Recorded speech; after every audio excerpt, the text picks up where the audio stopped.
Learning Leadership begins now.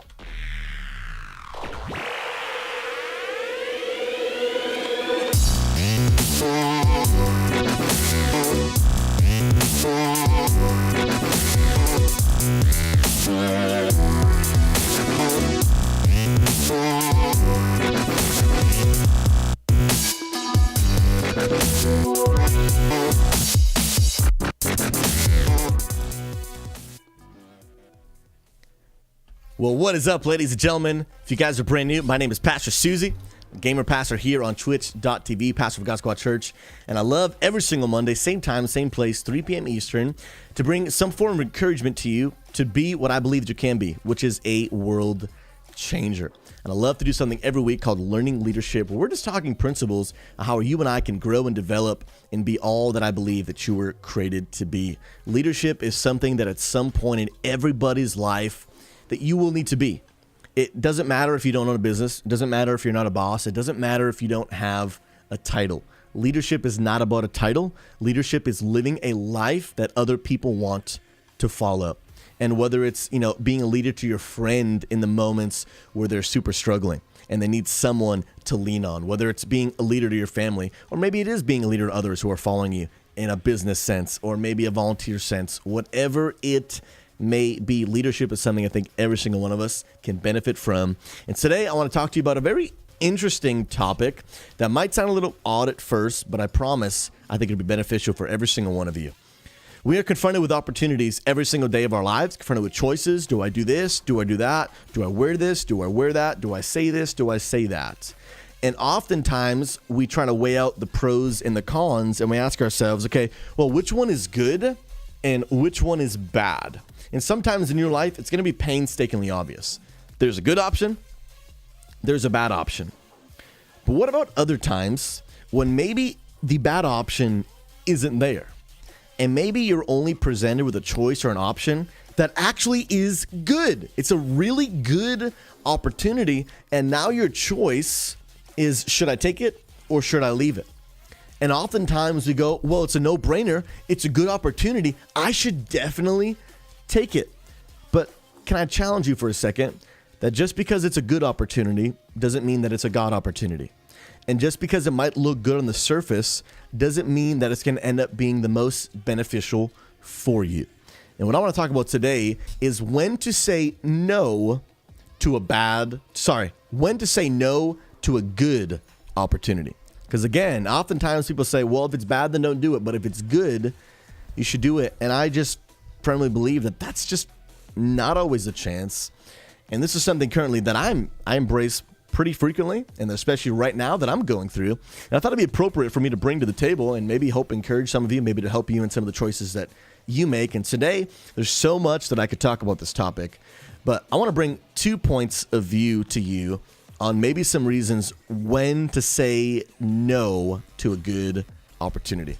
You want to ask yourself 2 questions when kind of weighing the good opportunity, weighing the pros and the cons of it. You want to ask yourself, does this good opportunity get in the way of my priorities? So what I mean by that is the reality is that in order to say yes to something, you need to say no to something else. And I've talked about this a little bit in the past, but I really want to elaborate on this, that literally anytime you're saying yes to something, you've got to say no to something else. And you've got to ask yourself, does this good opportunity interfere with my priorities? Priorities being obviously like your job. Priorities being like your family. The reality is that chasing success is not worth ruining your marriage. Not worth ruining your marriage. And I'm humbled that there are opportunities a lot of times that come my way. But a lot of times I can't accept all of them, because if I accept too many to a point, it will interfere with my priorities. It won't allow me to spend time with my wife. It won't allow me to, at times, even, it might sound selfish, even just have a small bit of a social life. There are some times that I'll turn down opportunities because I'm like, no, I won't be able to make it to this event because I haven't hung out with a friend in 3 months. Like any friend. I haven't seen a friend in 3 months, and I need to have some kind of a social life. It doesn't mean the opportunity's bad, but it's asking yourself priorities in your life, making sure that you're taking care of yourself in your spiritual life, your physical life, your mental life, are you taking time to ask yourself, does this good opportunity interfere with my priorities? And especially things like marriage being number one. There's going to be great opportunities for you while you're maybe a college student and you've got some friends that are maybe going away on a really, really fun trip. But maybe you're in a current season where you're like, I am learning and grinding as much as I can during this season so that when I graduate, I can be the best that I can be. And maybe there's a specific opportunity of learning and growth that you can't miss. And your friends are going on a great trip, fun trip, perfectly safe and fine trip. It's a good opportunity. But maybe for you, you're going to say no simply to stay back and be able to focus on your studies, your priorities. It's not always the most fun choice, but at times it can be the best choice. It's not that your friends are going out and doing something bad. They're actually going out and doing something good, but it interferes with your current priorities. There's many times in college where friends of mine were going out, they're hanging out, even just hanging out on a Friday night, just hanging out, watching movies, whatever. And I would say, you know what? I can't. Tonight, I've got to stay back and I got to read this book so that I can learn how to be a better communicator. I've got to read this book because graduation's 3 years away. And when I graduate, I really would like to get a job. So I want to make sure that I can be the best that I can be. And my priority in college, honestly, was not having a social life. My priority in college was building myself a foundation that would get me somewhere for the rest of my life. That's why I paid $80,000 to go to college, right? I didn't pay money to make friends. I paid to go to college so I could learn some stuff so that I could have a life. And the reality is that sometimes saying no to a good opportunity means saying yes to an even better opportunity to encourage and further your own life. There's going to be good opportunities coming your way, but you've got to weigh yourself and ask yourself, is it getting in the way of my priorities? Number two, you've also got to ask yourself, is this good opportunity getting in the way of my goals? You may have goals in your life that you really, really, really want to stick to. Maybe for you, your goal is to, right now, I've got a financial goal to, hopefully in 10-ish, 15 years or whatever, pay off all my college debt that me and my wife both have. Most people go to college. Most people graduate with college debt. And in order, right now we're getting serious about paying it off little by little, obviously like we have been the past 5 years, but paying off even more and more and more and more. And we're asking ourselves, okay, in order to say yes to paying off more debt, what do we have to say no to? It's a good opportunity to go on a great vacation. That's a great opportunity. It's a good opportunity to go away with some friends. It's a good opportunity to go out to eat more often. It's a good opportunity to go on more dates with my wife. It's a good opportunity to go to the movies more. Those are great opportunities. Like, hey, you only live once. Live it. But I don't just want to live life that's fun. I want to live life that's free of debt. So I've got to pick and choose. And my wife and I can still spend time together, but we can find, more free ways to do so.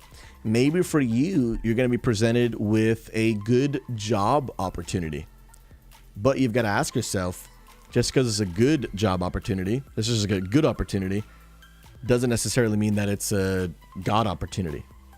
I want to encourage you when a opportunity is presented your way, have you taken time to pray about it?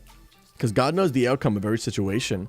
And have you taken time to ask God, should I take this opportunity? It looks good. But God, you know all things. Should I do this? Because God knows best. Maybe you've got goals for you to lose weight. Maybe you've got goals to chase your dream. Whatever it may be, just because a good opportunity is presented your way doesn't mean that you should take them. For myself, honestly, even just this past weekend, I'm super humbled and grateful for it. Been presented with a ton of great opportunities, speaking engagements and meetings and different things like that. I'm super blessed by it. But many of them, I'm not going to be able to take them. Not because I can't. My calendar is free, but I'm going to decline them because I have a goal to be in this chair live on twitch.tv where I can share God's love with gamers all over the world. And sure, taking some of these opportunities, they're great opportunities. humbling opportunities. I'm so grateful for them. But if I take every good opportunity that comes my way, you know what that means? That means that this stream, it's not going to be live anymore. It's not going to be live anymore. I'm not going to be doing what is my goal and my calling, what God's called me to do. God has not called me to travel around the world and preach on Sunday mornings to churches. That's not my calling. Sure, will I do it once in a while? Sure. When God, I feel God's called me to do it once in a while, I can do that. But saying no to a good opportunity is something that is difficult, but crucial to being able to achieve your goals and what God wants you to do. I'll be honest, some of the emails that I'm responding to, sorry, I'm not able to be there, but thank you so much for the opportunity. Oh, do you have a scheduling conflict? No. I'm just going to be sitting in this chair sharing the gospel. And it's like, whoa, wow, man, I just gave you a really awesome opportunity. You're going to turn it down just because you want to just keep doing your normal thing? Yeah. Wow, he's so ungrateful. Can I tell you? I have a calling on my life. You have a calling in your life. And I tell you that people might question your motives. People might not understand why you do the things that you do. I can tell you, we don't live our lives for other people. We don't live our lives for other people. We live our lives to honor God and what he's called you to do. And there's good opportunities coming your way. But just because it's a good opportunity doesn't mean that you need to take it. Doesn't mean that you shouldn't take it, but here's the criteria that people have for taking good opportunities. Okay, is it good or is it bad? Okay, well, the bad ones I'm going to say no to. The good ones I'm going to say yes to. Can I challenge you to break that mindset? That just because it's a good opportunity doesn't mean it's a God opportunity. Does it interfere with your priorities, your mental health, your family, your spiritual life, the things that you need to do in your family? Does it interfere with your priorities? And does it interfere with your goals? Some of these opportunities that I'm not able to do and people are inviting me to speak, and man, I'm so humbled, man, so humbled that people would invite me to speak at their church. Like, I'm a 27-year-old young man and I'm so grateful. But if I deny the opportunity, you know what's going to happen? They're going to go down their list and they're going to call the next guy for that day. And someone else is going to preach the gospel to those people. If I accept that opportunity, you know what happens to this chair? It remains empty. And at this season of my life, I've got to stay laser focused. And for you got to ask yourself in terms of your goals and your priorities, what do you need to be laser focused on? Like laser focused on, because you got to walk down that straight path. And anytime that you stray from that path, even for a good opportunity, you're stepping away from your goals. Now, I don't want you to take it too much to the extreme. There are times that I will accept an opportunity that will take me away from this chair because I believe that God called me to do it. And some good opportunities are God opportunities. But what I want to challenge your thinking is to get rid of the mindset that says it's a good opportunity, therefore I should definitely take it. Because a good opportunity doesn't mean that it's a God opportunity. I want to challenge you. When an opportunity is presented your way, make sure, even if it's good, it might look perfect. It might even be too good to be true. Sometimes maybe it is. Can I challenge you to weigh the pros and cons? Can I tell you to take time and pray and ask God, and to make sure it does not interfere with your priorities or your current goals? Doesn't mean that you'll never accept that opportunity. You just might not accept that opportunity right now. There might be opportunities for me, or maybe when I'm in my 50s and people don't want to watch me on stream, right? Maybe I'll do a lot more traveling then. Maybe I'll write a book then, or so. I don't know, who knows what I'll do. But right now, my goals are for my people, are for the stream, and to be on twitch.tv as often as I can to share God's love with people. And for you, what are your goals? What are your priorities? And are you asking yourself, just because it's a good opportunity doesn't mean that I should take it? Sergeant Sue!